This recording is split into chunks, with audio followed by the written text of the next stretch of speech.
करके मैंने उस जगह का भला कर दिया। नेतन्याहू के ग्रेटर इजराइल वाले बयान पर भड़के अरब देश। सहयोगी जॉर्डन ने भी नाराजगी जाहिर की। विस्तारवादी सोच से बचना चाहिए, जॉर्डन ने कहा। सऊदी और मिस्र ने भी जताया एतराज। क्षेत्रीय और वैश्विक स्थिरता के लिए बताया खतरा। ग्रेटर इजराइल का विचार पड़ोस के कई अरब देशों को इजराइल में मिलाने की बात कहता है। अब जरा इधर आ जाइए और ये नक्शा जरा इसको भी ले लीजिए। मैं बल्कि आपको ये भी दे देता हूं, आपकी मिसाइल मार्शल श्रीवास्तव। ये जरा ये हिस्सा ग्रेटर इजराइल को लेकर ये विरोध इजराइल ने जो ठाना होता है वो करता है, लेकिन इससे होने क्या वाला है और क्या ये फर्दर कॉन्फ्लिक्ट को बढ़ाएगा? ये कॉन्फ्लिक्ट को जहां पे एक्सप्लेन हो रहा है वहां पे क्लोज इनक्रीज जी। एक कहा जाता है एस्केलेट टू डी एस्केलेट। तो मुझे यहाँ पर तो लगता है कि ये जानबूझ के ये बयान देके एस्केलेट। एक बार आप इसको समझा दीजिए, फिर जनरल सिन्हा का कमेंट लेता हूं। क्योंकि कई देश शामिल हो गए इसमें। जॉर्डन शामिल हो गया, इजिप्ट शामिल हो गया, सऊदी अरेबिया शामिल हो गया, सारे देश शामिल हो गए। तो गाजा पट्टी से बात हट करके हर जगह फैल गई। तो आपने एस्केलेट कर दिया। जब आप बहुत एस्केलेट कर देते हैं तो डी एस्केलेट करने का चांस अच्छा होता है कि गाजा पट्टी से निगाह हट जाए और आदमी सोचे कि सस्ते में निपटे। गाजा पट्टी से निगाह हटी, पट्टी में तो रिवरेरा बनेगा। राइट। ट्रम्प जी का स्टेट है, राइट, वो तो ऑलरेडी कह चुके हैं। तो ये जो है ये मुद्दा जानबूझ के कहा गया क्योंकि एक विचार। इसको आसान भाषा में आपको ये समझाता हूँ कि कोई आपसे उधार लेकर चला जाए 50,000 रुपए, बोले 2 हफ्ते में लौटाता हूँ, फिर वो लौटाए नहीं और कहे कि भाई साहब लगता है आपका पूरा डूब ही जाएगा क्या, और कुछ दिनों में वो चूरन करके 12,000 रुपए भी लौटाएगा, तो आप शुक्र करेंगे कि जान छूटी, इतना तो मिला। लेकिन सर आप भी, मैं चाहता हूं कि जरा समझाइए हमारे दर्शकों को कि ये एक्चुअली जो है, क्या ये इजराइल करके मानेगा या उसने शिगुफा छोड़ दिया ये सब ये टेंटें होती रहे और फिर कम से कम उतना ले जाएंगे जितना हमने सोचा है? उसने काफी कर चुका है। ये देख रहे हैं, लेबनान यहाँ लिखी हुई है, लेबनान में यहाँ लथानी रिवर यहाँ है। तो ये मोरलेस लथानी रिवर जो साउथ लेबनान होता है उसमें तो वो बैठे हुए हैं। उसके बाद ये जो इलाका ये जो आ रहा है यहाँ क्लोज कीजिए जहाँ सर समझा, ये सीरिया का इलाका, सीरिया का इलाका, ये गोलान हाइट की इलाका है। ग्रेटर ये बफर जोन उन्होंने ले लिया। ये ड्रूज का इलाका, ये ड्रूज, ठीक है, ये उन्होंने ले चुके हैं। एक ब्रिगेड यहाँ बैठी, अल्पाइन ब्रिगेड, ओके, इजराइल। तो ये तो उन्होंने कर लिया, ये भी कर लिया है। अभी जो बात हो रही है साउथ सुडान की, ये देखिए ये जगह है और वो यहाँ से निकलेंगे। जब हम इसको देख रहे हैं तो ये देखिए, ये तो आपका रेड सी है और यहाँ से जाता है ये आपका ये है इजराइल। यहाँ से निकल करके ये साउथ सुडान यहाँ ले जाना चाहते हैं। ये पूरा का पूरा यह गाजा के स्ट्रिप के जो 20 लाख लोग हैं ये यहाँ जाएंगे। तो ये दैट्स व्हाई कुछ बड़ा बना दिया है। तो लेकिन एक चीज यहाँ तो इन्होंने कर लिया ये छोटे-छोटे, हाँ ये छोटे-छोटे हिस्से में। लेकिन ये क्रिकेट के पार्लेंस में कहा जाता है कि अगर आप डिफेंस के लिए जाएंगे, मैच बचाने के लिए जाएंगे तो आप हार जाएंगे। अगर आप जीतने के लिए जाएंगे तो जीत भी सकते हैं और मैच बच भी सकता है। ये मुझको लगता है इजराइल यही कह रहा है कि मैं ग्रेटर, आप छोटे से देश को दबाने की कोशिश कर रहे हैं, हम इतना विस्तार कर लेंगे, इन जगहों पर चले जाएंगे और फिर अगर वो ना हुआ तो कम से कम वो तो हो जाएगा जो दिन भर का उनका सरदर्द रहता है, उस जगह पर तो बाम हमेशा के लिए वो लगा देंगे। अगली खबर यह है कि गाजा में इजरायली सेना का अटैक जारी है और पिछले 24 घंटे में 123 लोगों की मौत हुई। आईडीएफ फाइटर्स और टैंकों ने रात भर बमबारी की है। जितून और शेजिया इलाकों में कई घर तबाह हुए हैं। हमास के कब्जे में बंधकों के यौन उत्पीड़न की भी खबर है। इजराइल के स्वास्थ्य मंत्रालय ने दावा किया है कि गाजा में हमास की कैद से रिहा हुए 12 बंधकों को हमने रिसीव किया है।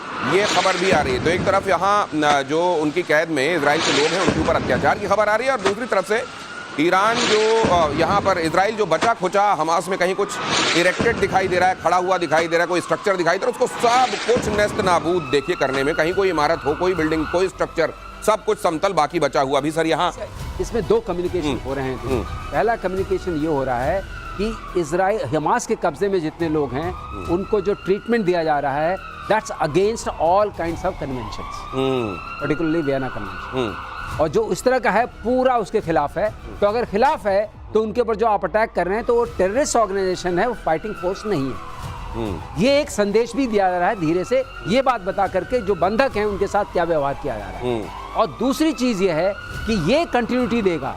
अगर ये टेररिस्ट फोर्स है तो उसको सफाया करने में एक मॉरल स्टैंडिंग मिलती है कि आप हम उसका सफाया कर रहे हैं और इस चीज को टेररिज्म से अलग करेंगे। राइट। तो ये वाली बात आती है सामने, और शायद उसी को कहने के लिए इस तरह का हो रहा है। और जो अटैक चूंकि कंटिन्यूस चल रहे हैं, डिस्पाइट आपने देखा यूरोपियन कंट्रीज से भी आवाजें उठ रही हैं, ट्रंप ने भी एक बार कहा था नेतन्याहू नहीं रुक रहे हैं, तो उसके बावजूद ये चलता चला जा रहा है। तो ये अब नेतन्याहू को तो बेसिकली ट्रंप को भी एक बात समझ में आ गई है कि नेतन्याहू पर एक हद से ज्यादा वो जोर नहीं लगा सकते, और नेतन्याहू उनको डिच भी करने किसी चीज में तो नेतन्याहू की गिरेबान नहीं पकड़ सकते। देखिए, वो उसको नहीं मानते कि ये फ्रंटलाइन स्टेट, जैसे ना पाकिस्तान फ्रंटलाइन स्टेट है, उसी तरह जो यूक्रेन का फ्रंटलाइन स्टेट। यहाँ पर क्योंकि उनकी अर्थव्यवस्था अमेरिका के अंदर में सारे जूस के हाथ में है, उनकी अर्थव्यवस्था टूट जाएगी। तो वो जूस लॉबी इतना हावी है वहाँ पर कि इजराइल जो भी करे, नेतन्याहू जो भी करे, उनके बेटे भी वहाँ बैठे हुए, तो जो भी करे वो करेगा। देखिए, बात एक चीज को मैं शायद आप हमें एक मौका बताइए। देखिए, सीता का अपहरण हुआ था, रावण लग गया, पूरा लंका जला दिया, है ना ये कहानी। जो इन्होंने 23 अक्टूबर 2023 में किया है, जो अपहरण करके ले गए, लोगों को ले गए और उनकी रेप करते हैं। 7 अक्टूबर 2023 7 अक्टूबर 2023 जो जघन्य अपराध किया है, तो इजराइल के अंदर में, इजराइल यदि करता है गाजा पट्टी के अंदर में, तो मैं कहता हूँ रिस्ट्रेन से किया है ये इस चीज को, और वो जिहाद जो इन्होंने छोड़ा। तो ये जो चीजें हो रही है, ठीक, हमें कहते हैं मानवता का हनन हो रहा है, लोग भूखे मर रहे हैं, मगर बताइए ये उसके लिए पहले दिन से और अभी क्यों नहीं वहां के लोग जो बंधक कितने बचे, 20 बचे, उनसे खुद की कब्र खुदवा रहे हैं, महिलाओं को नबस्त्र करके उनको फायर करते हैं उसके ऊपर।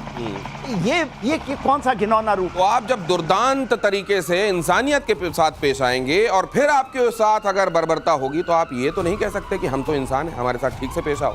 अगली खबर देखिए, यूक्रेन रूस युद्ध और भीषण होने वाले हैं। ये युद्ध और भीषण होगा। जर्मनी यूक्रेन को देने वाला है $500 मिलियन।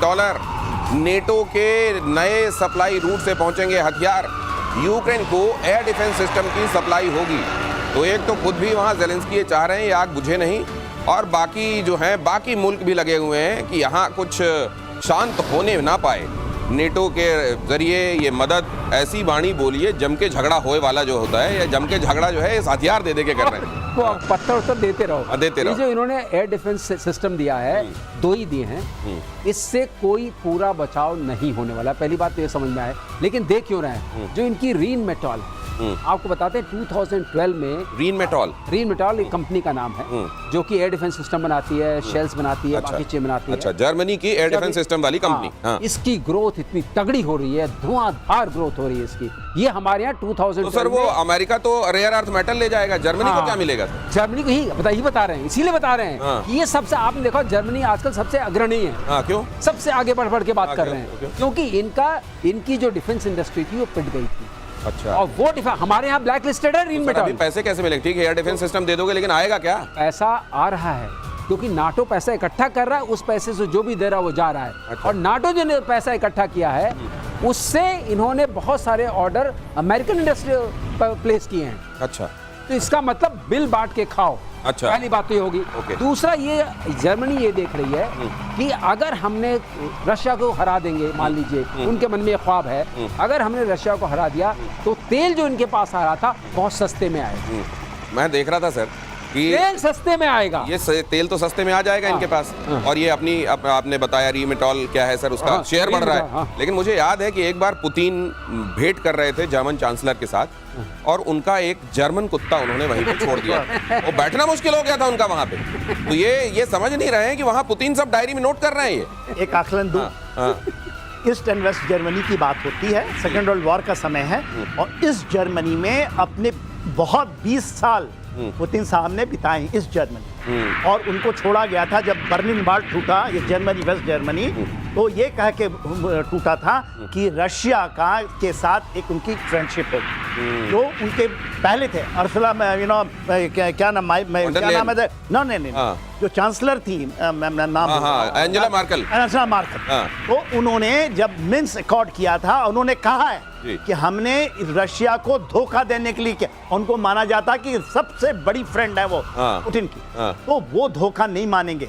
ये देखिए, पोलैंड के यदि कुछ बढ़ता है, जो होने की संभावना हो सकती है 2027 में, तो पोलैंड के बाद इस जर्मनी, और इसलिए इस जर्मनी के पास न्यूक्लियर वेपन सिस्टम नहीं है। फ्रांस के पास है, मगर यूके के पास है। जर्मनी वल्नरेबल है, आप कह रहे हैं। बहुत वल्नरेबल। उसने एक ब्रिगेड उसने लुथानिया में लगा रखा है। ये जो मुझे तो सर वो आपका मतलब वो राजकुमार वाला डायलॉग याद आता है कि जानी जिनके घर शीशे के होते हैं वो दूसरे घर में पत्थर नहीं। तो ये फिर क्यों कर रहे हैं? बड़ी बातें हैं, ये बड़ी बातें हैं। और अगली खबर देखिए, विवादित दक्षिण चीन सागर में टेंशन हाई। चीन ने अमेरिकी जहाज को खदेड़ने का दावा किया।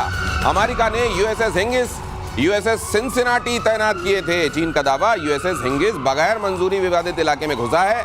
चीन ने अमेरिका के कदम को संप्रभुता और सुरक्षा का उल्लंघन बताया है। सर कैसे ये इनका चलता रहता है। हाँ। लेकिन आपको बता दें, इसमें कोई उल्लंघन नहीं है, क्योंकि United Nations convention of seas है, यूएन क्लॉज बोलते हैं, क्लॉज ऑफ सीज। तो इसमें इसके तहत आप इनोसेंट पैसेज कर सकते हैं, आप जा सकते हैं, कोई आपको रोक नहीं सकता, इवन थ्रू योर EEZ। लेकिन हाँ। लेकिन ये क्या कर रहे हैं, चीन भी अपनी जगह चुस्त खड़ा है। वो 9 डैश लाइन जो है, वो 9 डैश लाइन समझिए, साउथ चाइना से भी कहते हैं 90% मेरा है। अच्छा, भाड़ में जाए वियतनाम, भाड़ में जाए फिलीपींस, भाड़ में अच्छा, जाए। ये वो वाली बात है कि आपके घर के डाइनिंग टेबल को मैं अपना बताता हूँ, और जब आप उसमें खाना खाने बैठते हैं तो कहते हैं मैं देखो भाई मेरे थाली में खाना खा।